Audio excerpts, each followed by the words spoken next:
Las SS bajaron por allá. De cada lado de la calle había un hombre de las SS. Ordenaban a la gente salir de sus casas, daban órdenes. Y los soldados se llevaban a la gente del pueblo.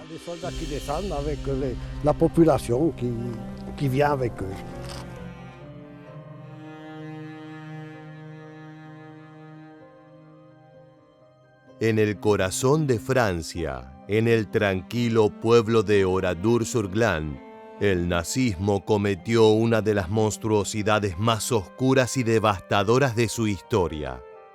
En junio de 1944, miembros de la infame división Das Reich de las SS perpetraron una tragedia que aterraría a la humanidad por sus víctimas fatales. Solo unos pocos sobrevivieron para contar la historia, llevando consigo las cicatrices físicas y emocionales de aquel día fatídico. En este video vamos a explorar en detalle la masacre sufrida por el poblado galés, sus causas, sus consecuencias y el impacto duradero que dejó en la memoria colectiva de Francia y del mundo. Prepárate para un viaje al centro del horror de la crueldad del Tercer Reich. Bienvenidos una vez más a Historia Militar.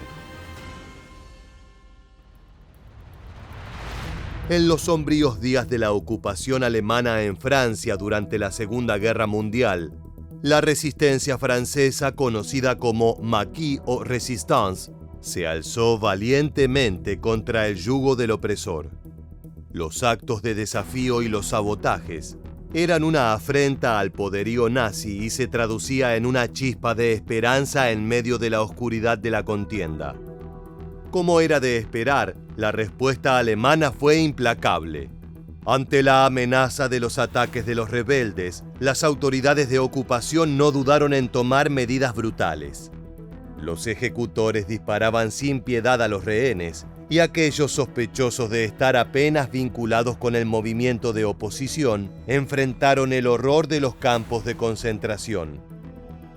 Sin embargo, fue el desembarco aliado en las costas de Normandía el 6 de junio de 1944 lo que desencadenó una nueva ola de represión sanguinaria. Con el grupo de resistencia intensificando sus esfuerzos para socavar las comunicaciones y las líneas de suministro germanas, los comandantes militares nazis, influenciados por sus brutales experiencias en el este de Europa, respondieron con una violencia aún mayor. De aquella manera, en los campos, en las calles y en los bosques, se libró una batalla silenciosa pero feroz entre la rebelión francesa y las fuerzas de ocupación alemanas. El arrojo y el sacrificio resonó en los corazones de aquellos que soñaban con la libertad y pagaban su costo en sangre. El 8 de junio de 1944, apenas 2 días después del valiente desembarco de los aliados recordado como el Día D, vendría la respuesta del Eje. El comandante supremo del ejército alemán en el oeste, el mariscal de campo Gerd von Rundstedt, lanzó una orden despiadada: aplastar a todos los opositores con rapidez y sin piedad. Esta directiva no dejaba lugar a dudas, ya que los altos mandos nazis pretendían que la operación contra los partisanos en el sur de Francia se llevara a cabo con la máxima severidad. Siguiendo estas órdenes, el general Karl Heinrich von Stülpnagel, encargado militar en Francia, movilizó a varias unidades estacionadas en todo el país para reforzar el frente en Normandía y erradicar cualquier indicio de alzamiento detrás de las líneas enemigas. Entre las unidades desplazadas a la región se encontraba la temida Segunda División Panzerwaffen-SS Das Reich, que desde enero de ese mismo año se encontraba en la ciudad sureña de Montauban, lista para entrar en acción. Antes de seguir con el relato, conozcamos un poco el perfil de esta división particular de las SS.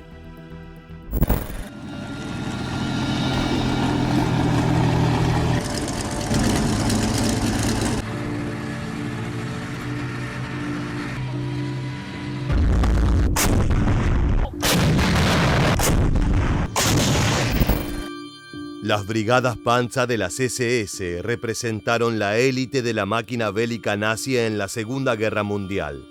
Estas tropas blindadas pertenecientes a las Waffen-SS fueron formadas por voluntarios ideológicamente comprometidos con el régimen de Hitler. Equipadas con los más avanzados tanques y vehículos blindados de la época, estas unidades fueron desplegadas en varios frentes de la guerra, desde el oriental en la Unión Soviética hasta el occidental en Francia y los Países Bajos. Su presencia era sinónimo de temor para sus enemigos y de orgullo para el régimen nazi. Conocidas por su ferocidad en combate y su devoción fanática, se destacaron por su habilidad táctica y su determinación implacable en el campo de batalla. Además, claro, de una crueldad con el adversario que no parecía conocer límites. Estaban compuestas por soldados altamente entrenados y motivados. Estos soldados, imbuidos de un sentido de superioridad racial y un fervor por la causa del Tercer Reich, se distinguieron por su determinación en el combate y su lealtad inquebrantable a Hitler, al punto de cometer atrocidades en su nombre.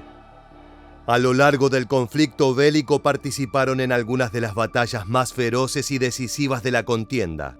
Su papel fue fundamental en la estrategia de guerra relámpago implementada por el alto mando alemán, que buscaba la rápida conquista de territorios mediante ataques sorpresa y el uso de la superioridad tecnológica y táctica de las fuerzas blindadas. Sin embargo, lo que podría ser un legado emblemático de unas brigadas innovadoras e inteligentes está manchado por los crímenes de guerra y las atrocidades cometidas por sus miembros. Entre estas barbaridades se incluyen ejecuciones sumarias, masacres de civiles y el asesinato desalmado de prisioneros de guerra. A pesar de su valentía en combate, estas unidades también están asociadas con algunos de los capítulos más oscuros de la historia militar del siglo XX. En particular, la segunda división Panzer SS Das Reich era una de las escuadras más temidas y notorias de este cuerpo. Formada especialmente en 1939 como parte de las Waffen-SS, aunque también reclutaba a soldados extranjeros de otros países ocupados. Lo que las distinguía de otras compañías era que tenían que ser fervorosos nazis para pertenecer a este cuerpo particular. Este requisito estaba fundamentado en que los altos mandos del Reich podían dictar órdenes para cometer crímenes de guerra, pero cuando las tropas lo cometían por su cuenta debido a su fanatismo, eran más efectivos, aunque sanguinarios. Los miembros de estos regimientos, si bien eran soldados excepcionales, no se destacaron por sus hazañas militares, sino por sus brutales acciones en la guerra. No solamente eran despiadados con los enemigos y asesinaban a quienes tomaran prisioneros. Estos nazis disfrutaban de asesinar como cerdos a los civiles. Según su retorcida mirada del mundo, estos campesinos inocentes eran la peste que estaba contaminando Europa, en especial el linaje germano que la raza aria quería purificar. Si bien los ametrallaban y decapitaban sin piedad, sentían algún tipo de respeto por los soldados enemigos, mientras que a los civiles los veían como parásitos y escoria, por lo que estas tropas llevaban adelante exterminios estremecedores. En particular, ganaron infamia por su participación en la masacre de Oradour-sur-Glane en Francia, el tema de nuestro video de hoy, donde más de cientos y cientos de habitantes fueron brutalmente asesinados.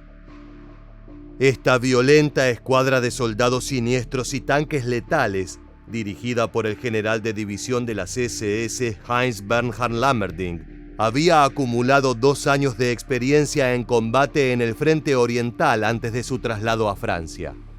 Su comandante había estado previamente a cargo del brutal esfuerzo antipartisano en la Unión Soviética, donde miles de civiles fueron liquidados en represalia por la resistencia. Esta experiencia había determinado el enfoque a tomar en Francia. Cuando Das Reich se desplegó en Normandía, su presencia provocó un aumento de la actividad partisana.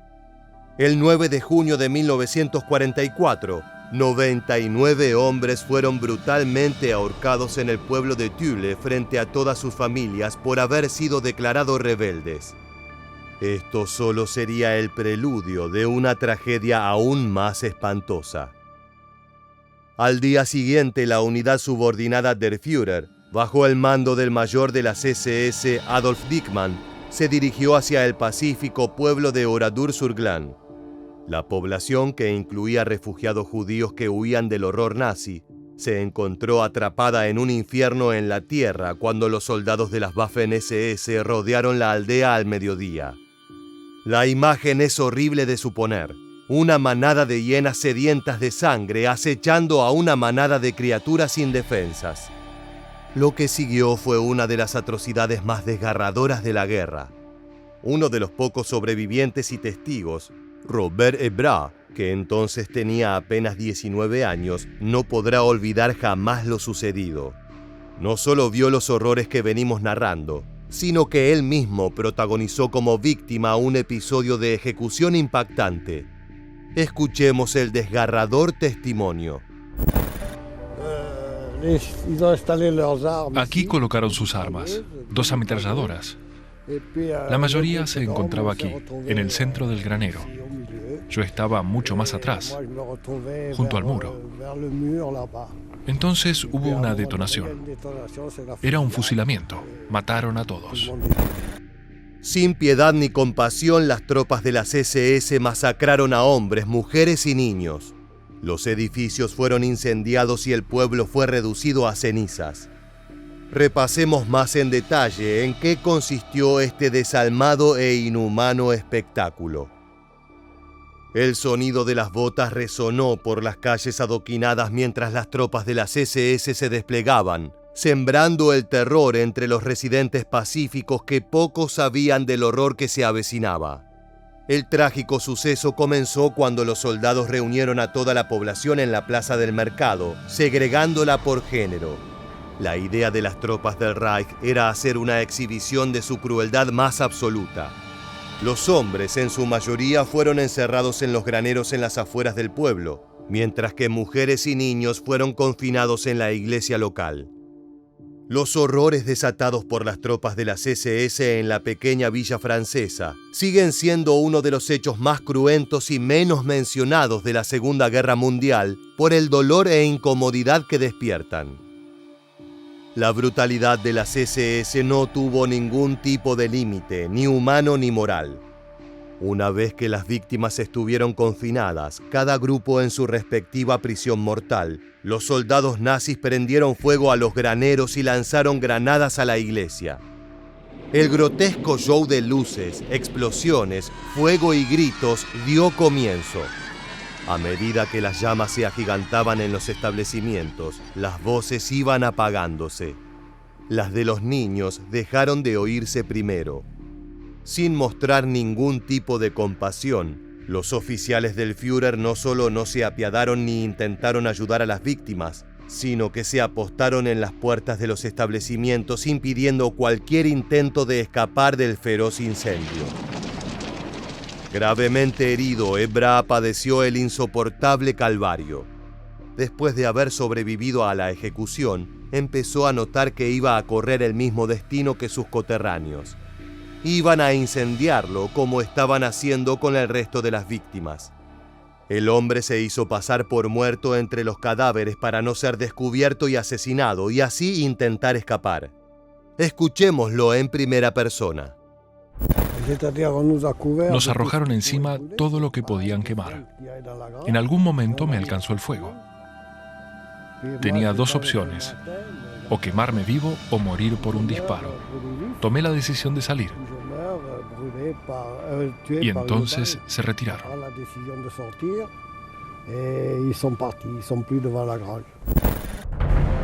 Después de la masacre, las tropas saquearon las viviendas vacías. Robaron todo lo que tenía algún tipo de valor y se repartieron el botín de acuerdo al rango de cada oficial. Todas las pertenencias, fotos y recuerdos fueron destruidos o dejados a un lado. Como un gran cierre siniestro, las milicias se emborracharon y rociaron con gasolina y alcohol cada una de las viviendas vacías y desvalijadas. Finalmente, entre risas y bromas, encendieron el combustible con la punta de un cigarrillo prendido. Así redujeron el pueblo a cenizas. Al caer la noche del 10 de junio de 1944, La segunda división Panzer-SS Das Reich abandonó el lugar dejando tras de sí una escena desoladora. Tan solo 7 aldeanos lograron sobrevivir, todos ellos gravemente heridos y espiritualmente destruidos, entre los que se encontraba Ebra. Otros 15 habían logrado escapar de los alemanes antes del inicio de la masacre, evadiendo la redada y escondiéndose. Sin embargo, no pudieron evitar espiar lo sucedido y cuando dejaron de mirar porque el horror era demasiado, les fue imposible no percibir el olor de las cabañas y los cuerpos quemados. En una de las iglesias, Ebra perdió a su madre y a sus hermanas, pero jamás pudo darle santo sepulcro. Escuchemos el desgarrador testimonio.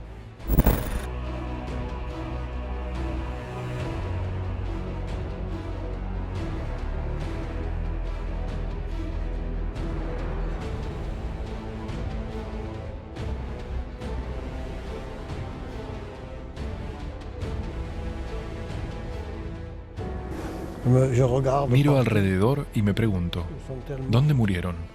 ¿Dónde cayeron? ¿En qué lugar? Son preguntas que me asaltan una y otra vez. ¿Dónde murieron? Después de la crueldad, solo quedaron cenizas y desolación. Este trágico episodio se convertiría en un sombrío recordatorio del horror y la crueldad infligidos durante uno de los conflictos más oscuros de la historia moderna. El saldo de la tragedia fue devastador. 642 habitantes, incluidos 7 refugiados judíos, perecieron en los incendios. Entre los escombros humeantes, los restos humanos fueron testigos mudos de la brutalidad que el hombre es capaz de infligir a sus semejantes en nombre de la guerra y la ideología.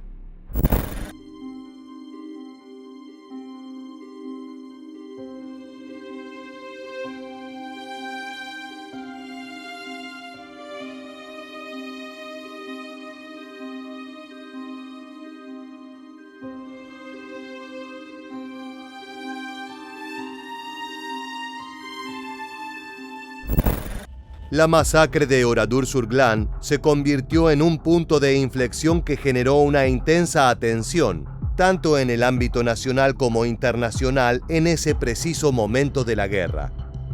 Ante la presión y el escrutinio, el mando del ejército alemán y los oficiales de Das Reich se vieron obligados a buscar una explicación para justificar el horrendo acto perpetrado. Tras la partida de las tropas nazis del pequeño pueblo galo el 10 de junio, el mayor Adolf Dickmann convocó a sus oficiales y suboficiales, ordenándoles un férreo silencio respecto a los asesinatos. Les instruyó que en caso de ser interrogados, debían alegar que los insurgentes habían atacado a la división en la aldea y que los habitantes perecieron en medio del enfrentamiento armado. Esta versión fue posteriormente respaldada por el alto mando del ejército alemán, que la presentó al secretario de Estado del Ministerio de Defensa de Vichy, el general Eugène Bridoux, luego de que diplomáticos de la ciudad expresaran su protesta formal ante los acontecimientos del 10 de junio. Según la explicación alemana, los hombres del pueblo habrían fallecido durante el presunto enfrentamiento armado. Por su parte, las mujeres y los niños se habrían refugiado en la iglesia. Allí habían perecido a causa de la explosión de un supuesto depósito de municiones que los insurgentes habían escondido en el establecimiento. La detonación de dichos armamentos y balas habría desencadenado un incendio. Esta versión intentaba calmar la creciente indignación pública y evitar que el gobierno de Vichy cerrara filas con los aliados. Ante la gravedad de los hechos, el comandante en jefe del ejército alemán en Occidente ordenó una investigación criminal de la masacre. Sin embargo, debido a que las SS estaban bajo una jurisdicción diferente, la investigación estuvo a cargo del mismísimo juez de las SS, el mayor Detlef Ockrent, quien basó gran parte de sus conclusiones en el testimonio del capitán de esa misma fuerza, Otto Kahn. Sorprendentemente, Ockrent suspendió el procedimiento en enero de 1945, argumentando que las preocupaciones militares contra insurgentes en países ocupados justificaban cualquier tipo de represalias. Eso no solo significó impunidad para el atroz acontecimiento, sino que sentaba un precedente jurídico para que los nazis arrasaran con cualquier enemigo de forma inhumana, sin pagar ningún costo por ello. En conclusión, la masacre de Oradour-sur-Glane representa uno de los episodios más sombríos y trágicos de la Segunda Guerra Mundial. Muchas veces es utilizado por historiadores y especialistas para ejemplificar qué tipo de atrocidades llegó a disparar el odio nazi y la locura de la superioridad racial. Por ese motivo es importante recordar y honrar a las víctimas de Oradour-sur-Glane, así como reflexionar sobre las lecciones que podemos aprender de este oscuro capítulo de la historia para evitar que estas masacres se repitan en el futuro. Es muy interesante escuchar qué contesta este sobreviviente cuando se le pregunta si está dispuesto a perdonar la masacre. Sí, a los alemanes sí, pero nunca perdonaré a los que participaron y a quienes dieron las órdenes.